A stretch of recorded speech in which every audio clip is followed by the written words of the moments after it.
Start.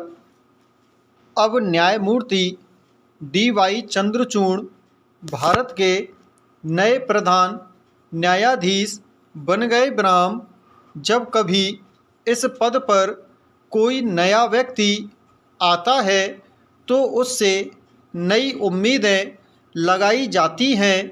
न्यायमूर्ति चंद्रचूड़ से भी लगाई जा रही हैं। ब्राह्म, शपथ लेने के पहले और उसके बाद उन्होंने कई बातें कही हैं और कुछ संकेत दिए हैं जिनसे यह अंदाज़ा लगाया जा सकता है कि वे क्या कुछ नया कर सकते हैं। ब्राह्म, जहाँ तक एक प्रधान न्यायाधीश के कुछ कर पाने का सवाल है, तो हाल का अनुभव यह है कि इस पद पर ज़्यादातर न्यायाधीशों का कार्यकाल ज़्यादा नहीं रहा।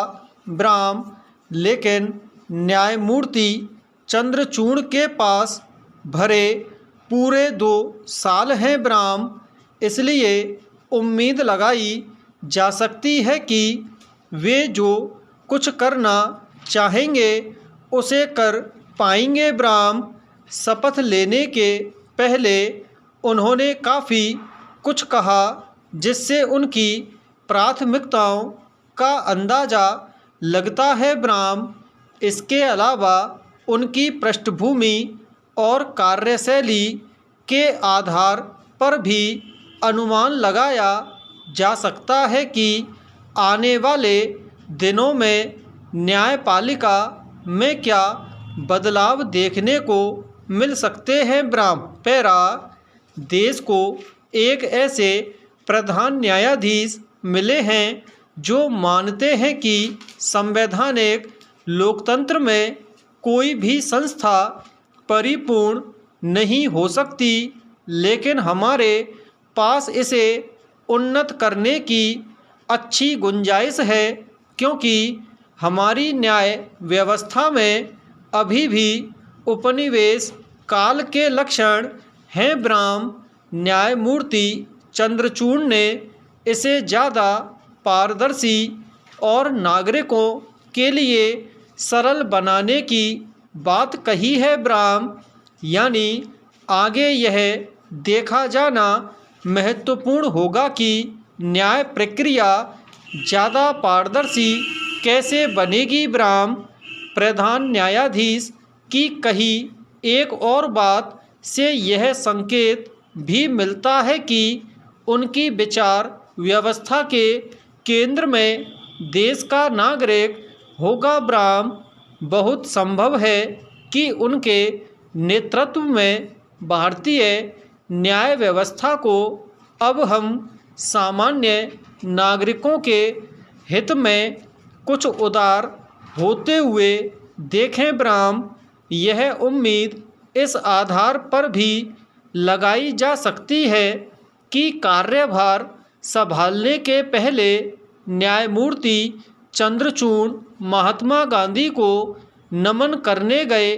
ब्राह्म, महात्मा गांधी ने कहा था कि पाप से घृणा करो, पापी से नहीं। ब्राह्म, इस तरह एक गुंजाइश यह बन सकती है कि कठोर दंड की बजाय अब उदारता के साथ अपराधियों के सुधार के कुछ प्रयोग होते दिखें। ब्राह्म, पैरा, न्यायपालिका में समयानुकूल एक और सुधार की उम्मीद भी लगाई जा सकती है।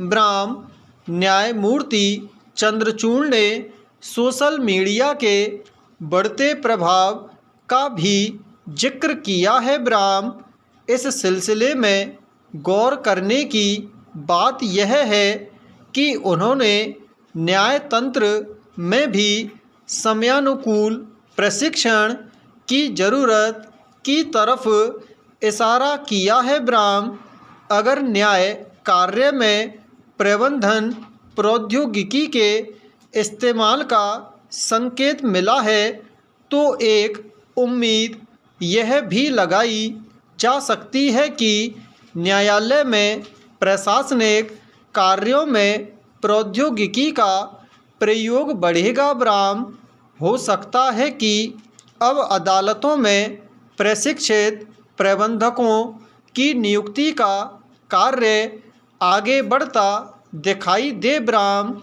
बेशक इससे अदालतों में लंबित मामलों का बोझ कम करने में बहुत मदद मिलेगी। ब्राह्म जहाँ तक न्यायमूर्ति चंद्रचूड़ की न्यायिक और अकादमिक पृष्ठभूमि का पहलू है तो यह पहले से ही माना जाता है कि वे न्याय दर्शन के विद्वान हैं, न्याय सिद्धांत के एक संजीदा अध्येता हैं। ब्राह्म इस आधार पर बहुत संभव है कि आने वाले दिनों में हमें कुछ ऐसे फैसले देखने को मिलें जो नज़ीर बन जाएं। ब्राह्म खास तौर पर मानवाधिकारों या नागरिक अधिकारों के जटिल मामलों में न्यायोचित उदारता बढ़ने की भी उम्मीद लगाई जा सकती है। ब्राह्म सकारात्मक बदलाव की इतनी उम्मीदें लगाई जा रही हैं तो जल्द ही हमें यह भी देखने को मिल सकता है कि सामान्य नागरिकों के हित के प्रकरणों में सर्वोच्च न्यायालय में अब स्वतः संज्ञान के मामले बढ़ते दिखाई दें। ब्राह्म पैरा यह याचिका पूर्व सांसद एवं विधि मंत्री डॉक्टर अश्वनी कुमार के द्वारा प्रस्तुत किया गया था, जिस पर अंतिम निर्णय आना शेष है, किंतु एक अंतरिम आवेदन पत्र देकर याची ने मांग किया था कि जिस प्रकार इस न्यायालय ने मॉब लिंचिंग के मामले में 17 जुलाई 2018 को विधि के अभाव में दिशा निर्देश जारी किया था, उसी प्रकार अभिरक्षा में यातना मृत्यु के मामले में भी दिशा निर्देश जारी करे। ब्राह्म मूल याचिका 738/2016 संविधान के अनुच्छेद 32 के अंतर्गत प्रस्तुत किया गया था। ब्राह्म याचिका में यातना और अन्य क्रूर, अमानवीय या अपमानजनक व्यवहार या दंड पर संयुक्त राष्ट्र कन्वेंशन 1984, जिस पर भारत ने 14 अक्टूबर 1977 को हस्ताक्षर किया है, के अनुरूप विधि निर्माण की अपेक्षा करते हुए न्यायालय से दिशा निर्देश जारी करने की मांग किया गया था। ब्राह्म 27 नवंबर 2017 को याचिका को अटॉर्नी जनरल के इस आश्वासन पर निस्तारित किया गया था कि विधि आयोग इस विषय पर विचार कर रहा है। याची का कहना था कि मानवाधिकार आयोग, संसदीय समिति और विधि आयोग की रिपोर्ट 2017 के बावजूद अभिरक्षा में यातना पर सरकार ने अभी तक कोई कानून नहीं बनाया है। ब्राह्म अतः विधि निर्माण में सरकार की निष्क्रियता, विफलता पर न्यायालय अनुच्छेद 141 और 142 के अंतर्गत अपने क्षेत्राधिकार का प्रयोग करते हुए अभिरक्षा में यातना पर संयुक्त राष्ट्र कन्वेंशन के अनुरूप विधि निर्माण हेतु संसद को आवश्यक दिशा निर्देश जारी करें अथवा स्वयं समुचित आदेश जारी करें। ब्राह्म